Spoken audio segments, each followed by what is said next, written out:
So, so you can you see the screen now? Yes. Okay. So up to now we have covered the first order ordinary differential equations. Okay. So can you tell me what topics we have covered up to now?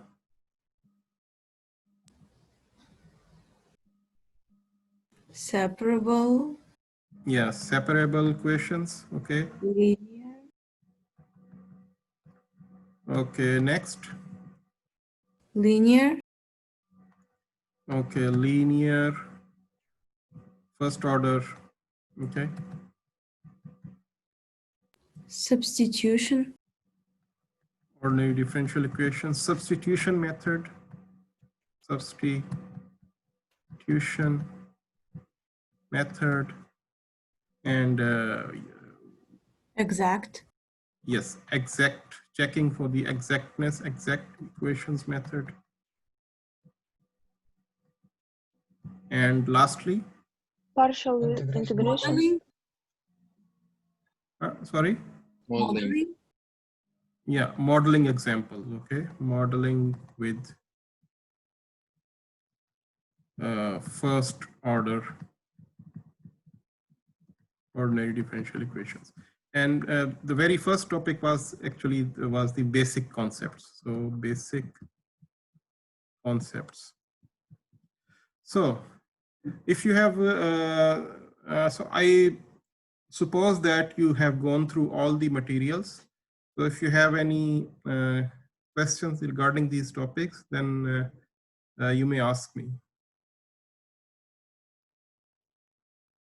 So for example, what are the steps in each method? So for example, what are the steps in the separable equations? Maybe anyone can tell.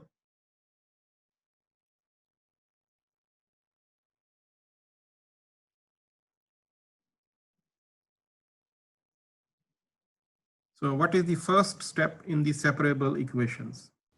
Just to separate y and x into different sides. Yes, yeah. So the main idea is to separate the y and x terms on the different sides of the equations. And then the second step is to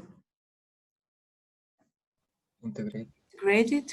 Integrate it. So for example, if y is on the left-hand side, so integrate on the left-hand side with respect to y and integrate on the right-hand side with respect to x, and then add a constant on the right-hand side. So that is the idea behind the separable equation. So this is the most obvious solution. So what is the idea in the linear first order ordinary differential equations? So what is the form of the linear ordinary first? So it is the form of the linear ordinary differential equation is y prime plus some function of x times y is equal to some another function, maybe a function in q, q of x. Okay. So this is the linear first order differential equation. So what is the first step in the linear first order ordinary differential equation? First, we have to find the integrating factor. Yes. So we have to find the integrating factors, and the integrating factor we represent by mu. Okay, and that integrating factor, can you just pronounce how to write it? E to the power of integral px dx. Yeah, e to the integral px dx. Okay. Okay. So once we find this integrating factor, then we multiply this integrating factor with the equation on the both left and right hand side. Okay, so in that case, then the left hand side of the equation becomes this. Okay, integrating factor times the variable y. Okay, and the right hand side is this. Okay, and then if we integrate it then we need to just integrate on the right-hand side, because the left-hand side integration is following what rule? So what rule is followed on the left-hand side? Anyone going to tell me?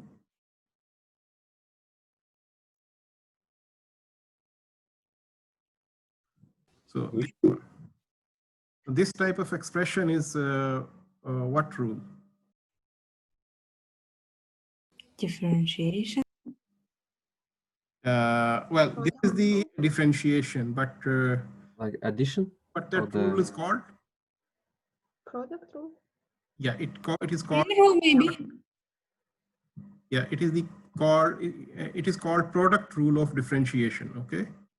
So since when it is a product rule of differentiation, then that means its integration is same as the something which is being for which we are taking the product. So its integration will be, so for example, if I integrate it, so its integration will be just mu times y.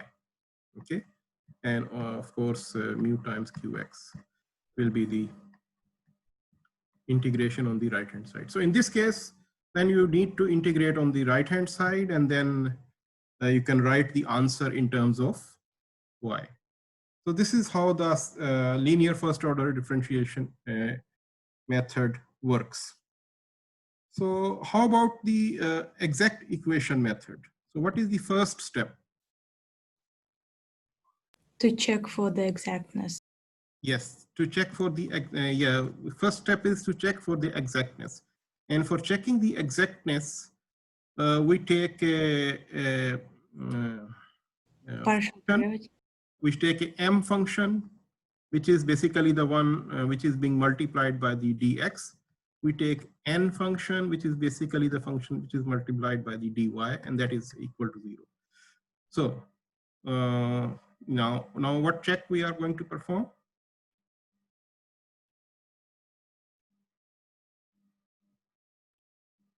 Yes, can anyone tell? partial derivatives. Yeah, so we take the partial derivative of m with respect to Y. yes. Partial y. Yeah, partial m over partial y. And then we take the partial derivative of n with respect to X. x. So if they are equal, then the equation is, Exact. if they are equal, then the equation is exact. So if the equation is exact, then how we find the solution? We should find gf over gx or gf over gy. Yes, so the solution is one of these terms, m and n. It's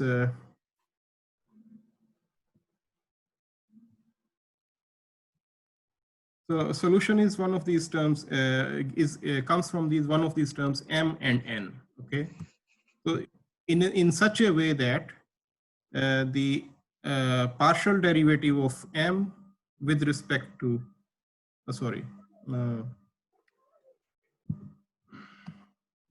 solution we represent by f. Okay, so solution is such that the partial derivative of that of the solution with respect to x is function m. Okay, is function m, and then from because this is a partial derivative, so you can integrate it. Okay, so to find the value of f. Okay, so you can integrate it with respect to x. So in this case, you find it like this, m dx. Okay, and then we have to add an integration constant. But in this case, since we are talking about two variables, x and y, so here the integration is with respect to x. So from the point of view of x, y will be considered as a constant. So the constant over here will be a function of y. So although it will be a variable, but it will be constant with respect to x. So that's why we will write g of y. So for finding g of y, so we use the second property, and then as the next step we take the partial derivative of this whatever we get over here with respect to y. Earlier it was partial derivative with respect to x. So we can partially differentiate it with respect to y. So this will give some function over here and plus g prime of y. So simply because gy is over here is unknown, so we can simply write it in a differential form. So now we compare whatever the answer we have over here with the n function, okay, with n function, okay. So by this comparison of n function, we can determine the value of g prime of y. So now g prime of y we know, so then from g prime of y by the integration we can determine the value of g of y. So then the final answer will be f is equal to whatever answer we have got over here plus g of y. So whatever the value of g of y which we have got from here. Okay, so this is the procedure for the equation which is exact. Can I ask something? Yes, any questions? Implicit solution is when everything equals to 0, yes, or constant?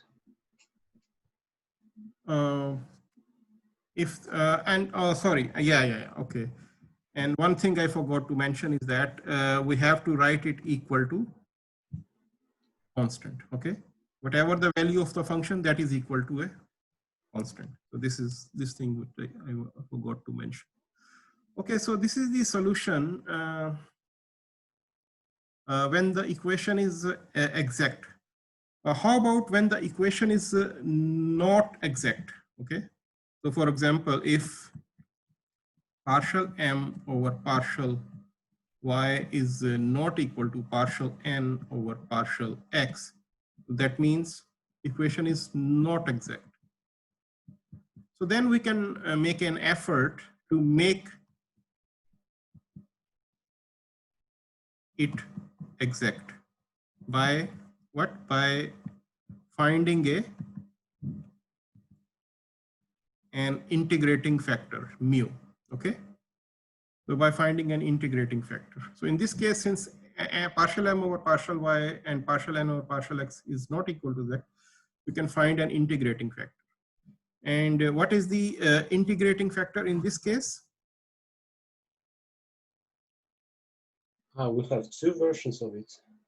Yes, so we have two versions of the integrating factor. So we can use either of these two versions, whichever version is easy, okay? So in this case, in the first, in those two versions, we use the terms such as maybe you can say R and S or whatever. So we have to find, first of all, we have to find a function R, okay, of X. This function will be given by this formula, 1 over n, okay, 1 over n into partial m over partial y minus partial x over, partial n over partial x, okay? Or another function, maybe you can use, okay, s, okay? So you can use a function of xs. So here you can see that. Here I don't put x or y, okay? It can be any, okay? So we can also find a function s, okay? So if R is a complicated, not very simple, then you can try to find the s. S will be 1 over m into partial n over partial x minus partial m over partial y.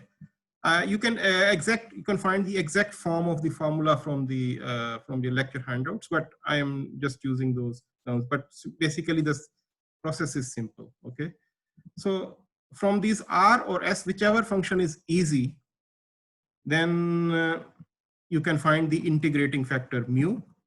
Okay, then you can find the integrating factor mu by the exponent of e power integral either R or S, whatever you can use. So this function, this integration will be either in terms of x or in terms of y. Okay. If this, okay, and so it will be either in terms of s or in terms of y. So then you will get an integrating factor. So after you get the integrating factor, so after you will get the integrating factor, so you will multiply this integrating factor by the non-exact equation. Okay. By the non-exact equation, sorry, and that is mu into 0, that will be 0. So now this left-hand side of the equation, when you will check it, it will become exact. And then you can find the same, you can follow the same method. Then you can follow the same method, okay?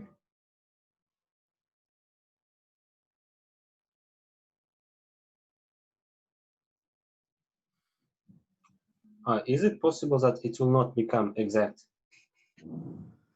No, if you will find the integrating factor, and the integrating factor is works, you can find some integrating factor, then definitely it will become exact. But not every equation you can make exact. Okay, it has generally it has been found that when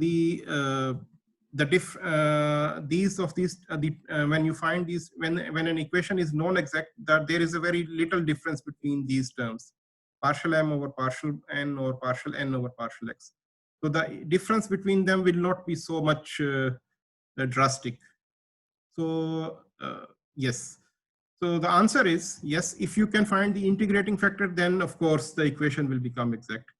But if you cannot find the integrating factor because these functions r and s are too complex, so then definitely you cannot make the equation as an exact equation. Then you need to follow some other method. Okay. So you can see that although exact equation is another method, but many of the exact equations are also separable equations. Okay. Many of the exact equations are also separable equations. So you can use, you can solve these equations by the separation of variable methods as well.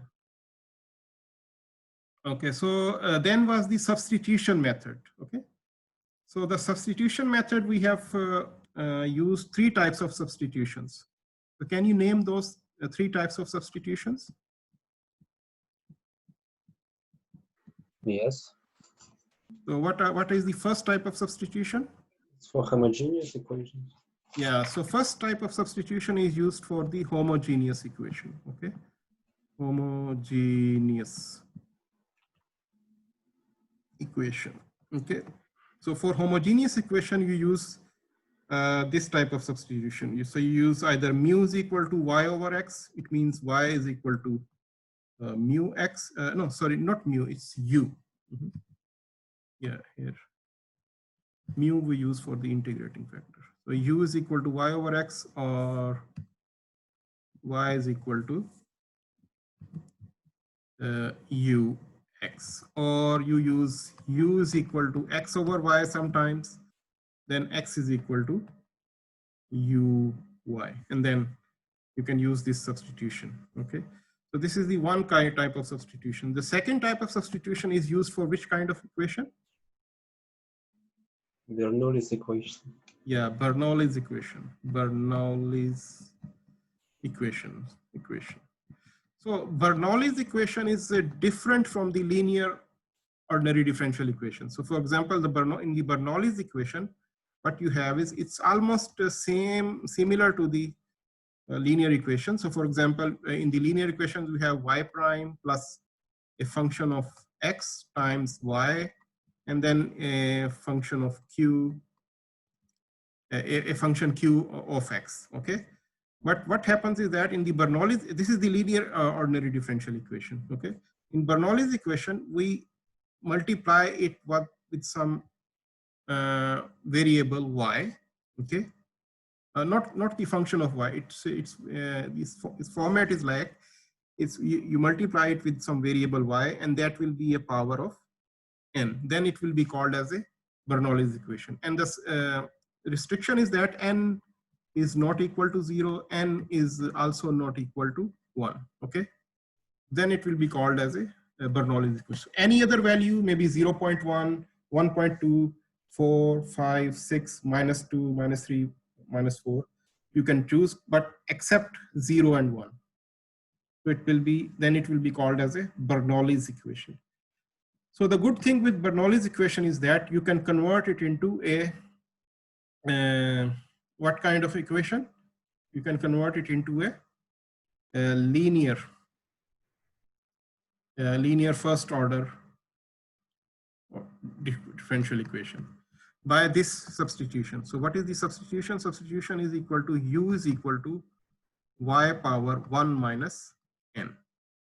Okay, so this type of substitution you use, and then you can convert this Bernoulli's equation into a linear or first order differential equation. Bernoulli's equation itself is a non-linear equation because of this y power n, but this can be converted into a linear first order differential equation by this substitution. And what is the third type of substitution which we used? So that third type of substitution we used is for those equations when we have terms such as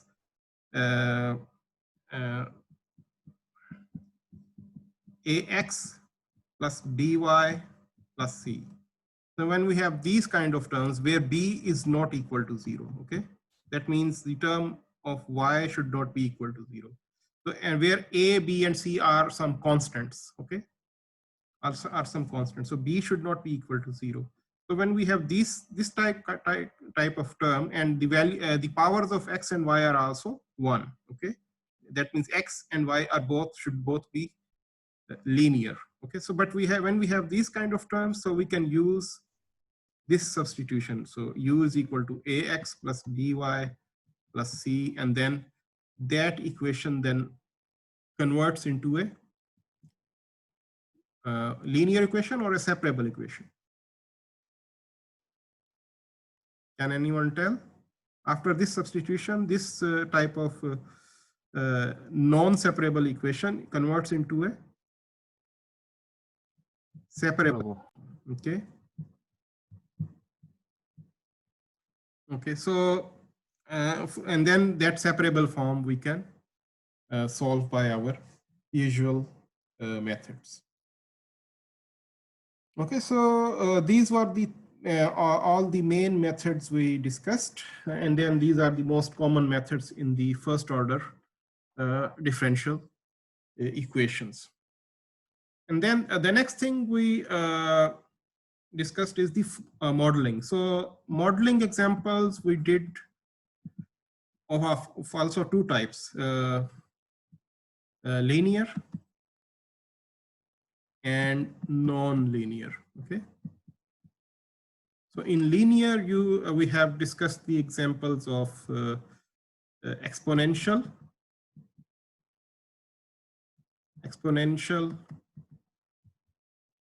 growth and decay, and plus we also discussed about what anyone tell what we discussed? Mm-hmm. It's about chemical reactions. Also. Yeah, it's a Newton's law of cooling. So this was also linear. Okay, and then maybe I think we have also discussed about some other methods. For the non-linear, we have discussed about the chemical reaction. And the linear example, we also discussed about the RL circuit method. Okay, LC or RL? RC. LC circuit, yes. LC circuit, yeah, LC circuit. So that was also the. In the non-linear, we have the chemical reaction, and the another one is the logistic equation. Okay, logistic equation. So, so this is the brief overview review of this first order linear ordinary differential equations. So I have provided you several practice problems. We also have mixing problems. Say again, I did not hear well. Mixing problems. Oh yes, mixing problems in the linear methods. Yep. Mixing, yeah, mixing problems. Of course, these are not just the only examples which we can discuss. There are several more applications, but that due to the time limitations, I have not provided to you, but you can look at those applications by yourself as well. Okay, so you can do the practice problems, and now then you have to submit the assignment. Okay, so you have some questions from the assignment, so you have to submit. So any questions about the assignments? Do you have any questions about the assignments? No. So one thing you should understand, you should make sure that I am using a new system, GradeScope. So I don't know whether you have used this system or not, but has everybody received the email from GradeScope for the sign up to that system? Yes, received. Yeah. Okay. Yeah. Okay. So that means you have said you have received. But if someone you have not, some of have not received the email, then you can write to me, or maybe you can just check your spam folder in the email. So that sometimes the email goes to the spam folder as well. Okay, and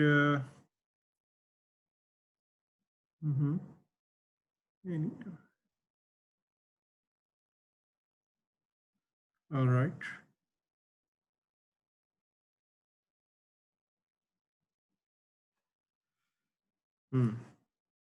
Okay, so that was all about the first order differential equation. So now maybe now we can start the second order differential equations. Remember that for the practice problems, I have not provided you the answers, but you can very easily find the answers using the Mathematica software or Wolfram Alpha. For modeling examples, I have provided answers for most of the problems, so you can verify when you solve it. You can verify that your answers are correct. So just let me know if there is any issue with these problems or any other issue. Okay, so now we can start the second order differential equations. Okay. So the new topic is, okay, second. Okay, this line is not that good.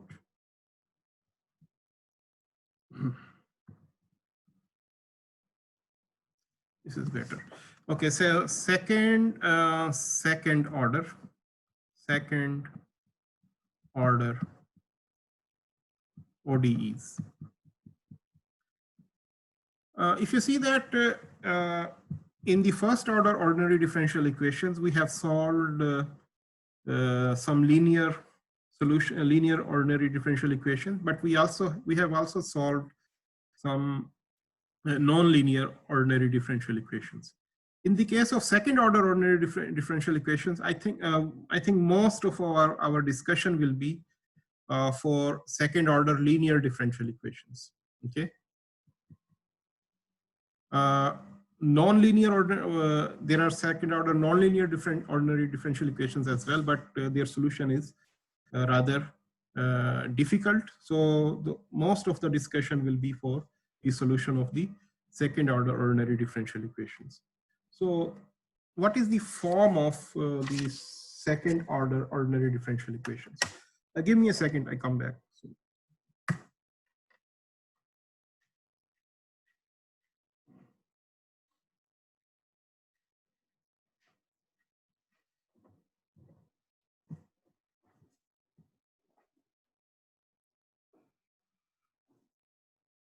So the second order ordinary differential equation is represented in this form. Okay, so it should be double prime. So it means that it will be d2y over if the independent variable is x. So it will be dx square. So y double prime plus a function of x times y prime plus q into x times y is equal to some function of r of x. So this is the this is one form of the second order differential equation. So you can see that it is a second order derivative over here. Then the next term has a first order derivative, and the next term it has only the function y itself. And then y and y primes are multiplied by the some functions in terms of y, in terms of x. And y double prime has a constant value of a coefficient of 1.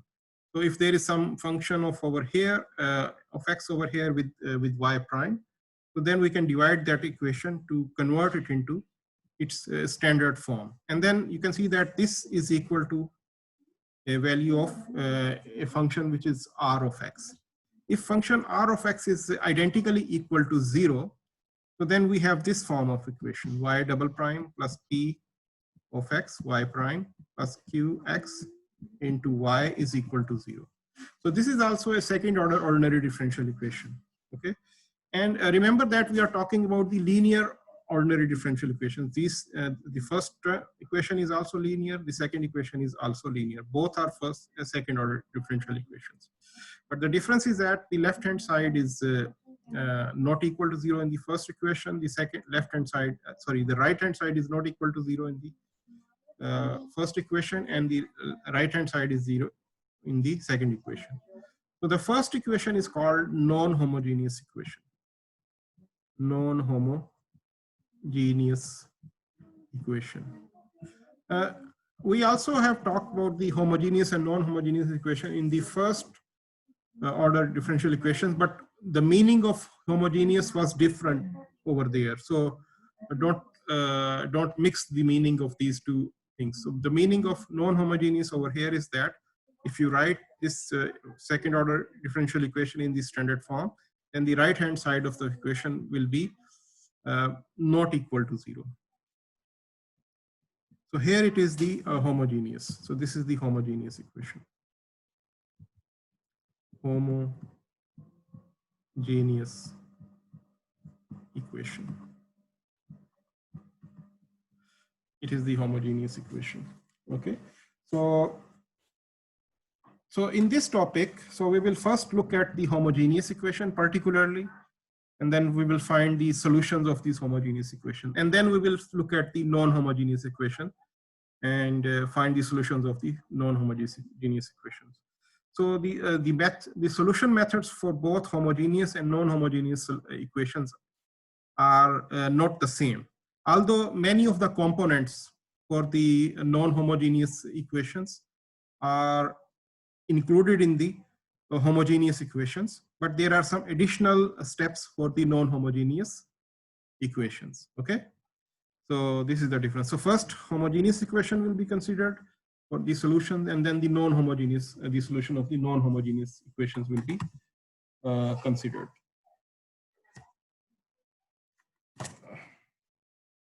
Okay.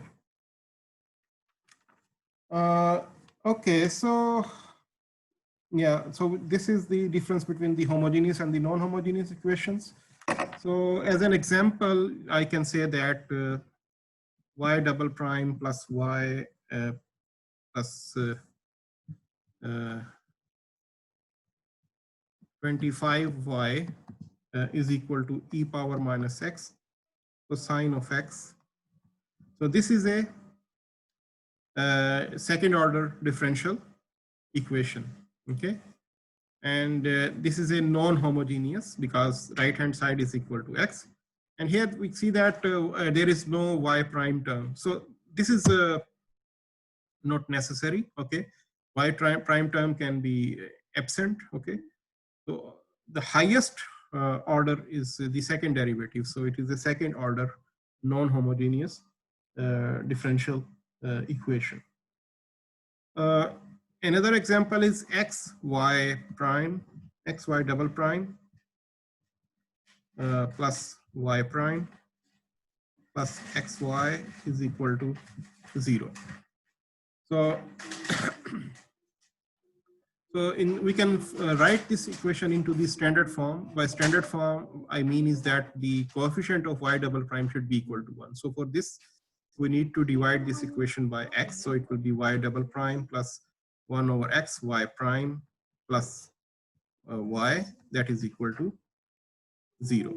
So this is a second order differential equation. Okay, second order ordinary differential equation.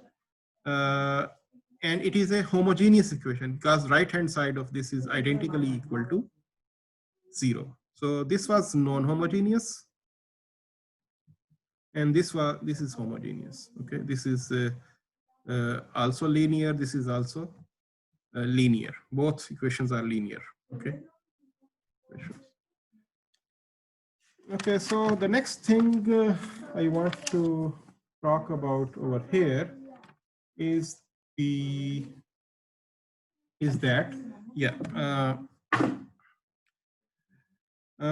because over here, if you can see that we have the second order second derivative. Okay, so from the second derivative, if you want to find the original function, so you have to integrate 2 times. Okay, so if you have to integrate 2 times, then you will have 2 constants of integration. So by these 2 constants of integration, so we need to have 2 equations, because there are 2 unknowns. So we have to, if you want to find those 2 unknowns, so we should have 2 equations. So this means that we can expect that a second order differential equations may have 2 solutions. Okay, may have 2 solutions with some particular constants. Okay, so just as an example, let me state over here is that just say take example A. If we have a function which is y is equal to cosine x, and if we have another function y is equal to sine x, and then if we have a differential equation y double prime plus y is equal to 0, so we can verify that both y1 and y2 are the solutions of this ordinary differential equation. So how we can verify? So for example, if I take the first one, y1 is equal to cosine x, so y1 prime will be minus sine x, and y1 double prime will be minus cosine x. Okay, and then if I input these values over here, so minus cosine x and plus y is plus cosine x is equal to 0. 0 is equal to 0. So this means that y1 is equal to cosine x is a function of this. Similarly, we can verify, I will not do it over here. So we can verify that y2 is equal to sine x is also a function. So it means that these 2 functions are these 2 functions are the solutions of this equations. It can be further verified that any linear combination of these 2 functions is also a solution of this differential equations. So this means that we can verify that y is equal to c1 cosine x plus c2 sine x is also a function of this ordinary differential equation. So where c1 and c2 are constants. Okay, so you can multiply sine x with any constant, and then we can multiply cosine x with any constant, and then add them together. It will still be the solution of this differential equation. So this you can also verify it. I think we have also verified in the very first lecture, so I will not repeat it over here. So So this type of behavior is called as the superposition principle. Superposition principle, which means that any linear combination of the solutions of an ordinary differential equation is also a solution of the ordinary differential equations, or it's also called as the linearity principle. Principle. But remember that this linearity principle, as the name suggests over here, is only applicable to linear ordinary differential equations. Okay, is only applicable to linear ordinary differential equations. If the equation is non-linear, then this principle does not hold. Okay, so superposition principle is only applicable for linear ordinary differential equations. Okay, so this we can see it with the help of some examples. Okay, so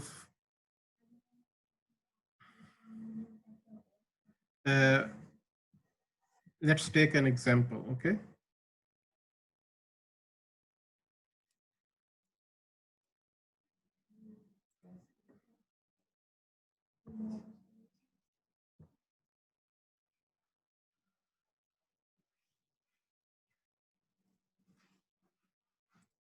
okay, as an example,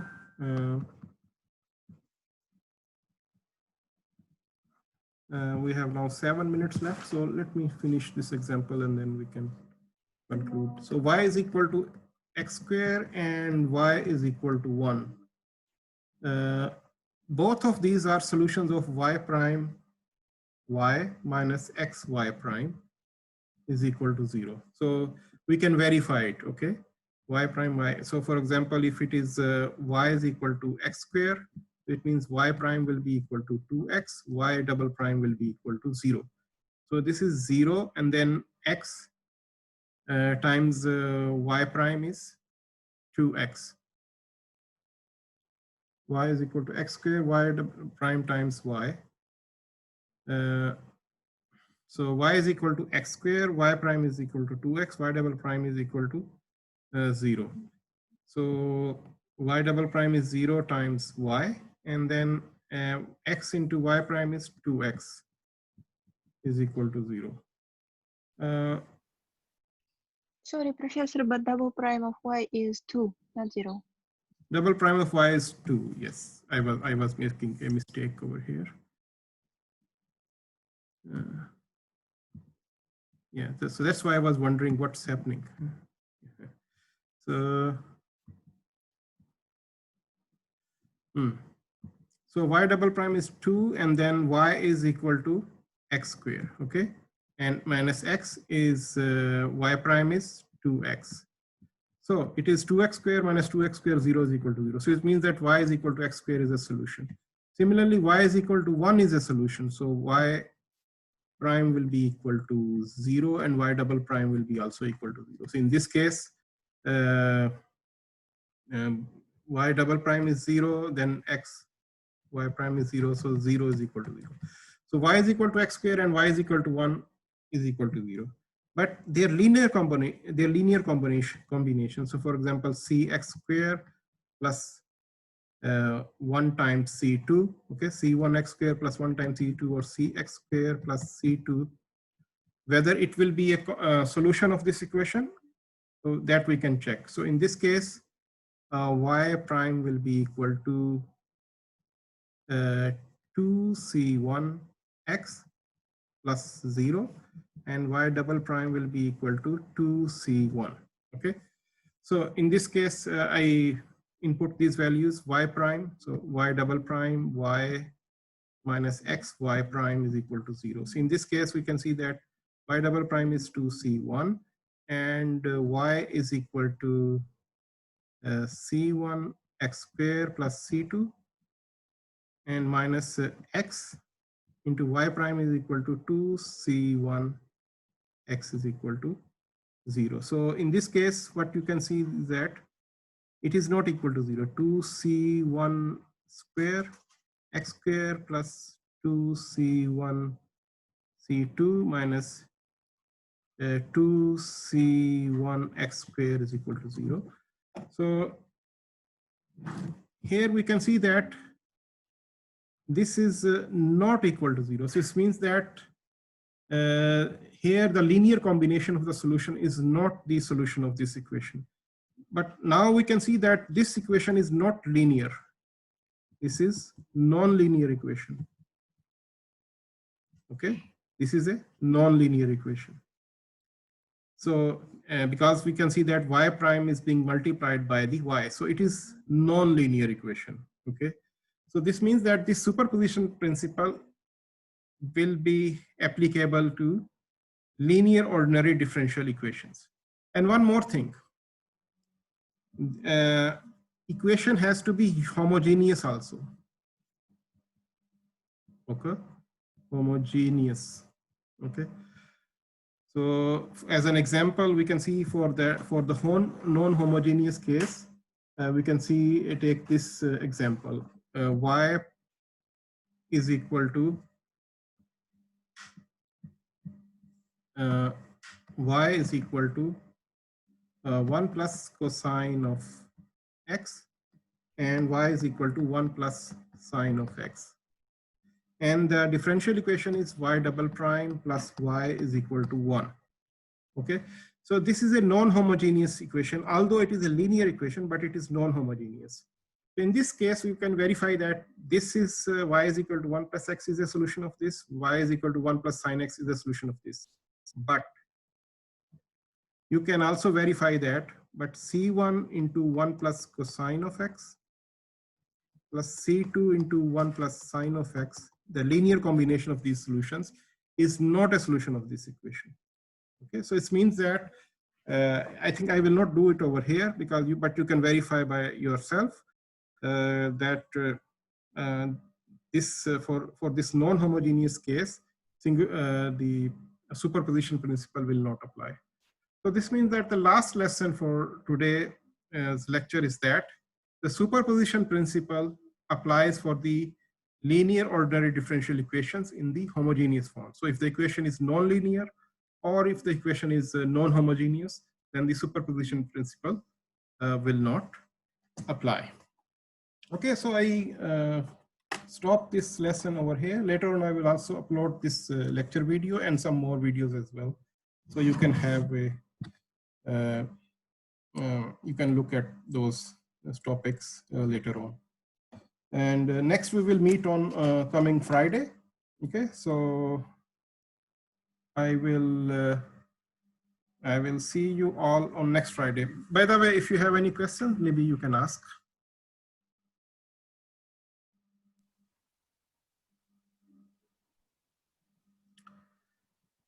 Okay. Sorry, what about the time of the quiz?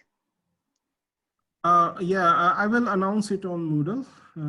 Quiz will be next week, not in this week. After you will submit the assignments, then I will take the quiz. For the Okay, thank you. Moodle quiz, yes?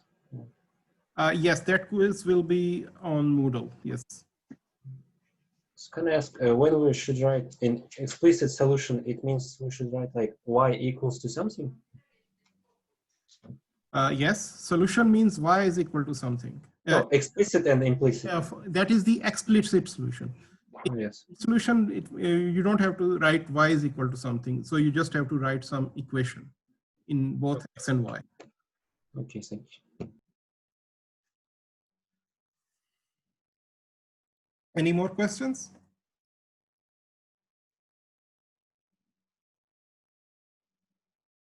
Okay, then that's all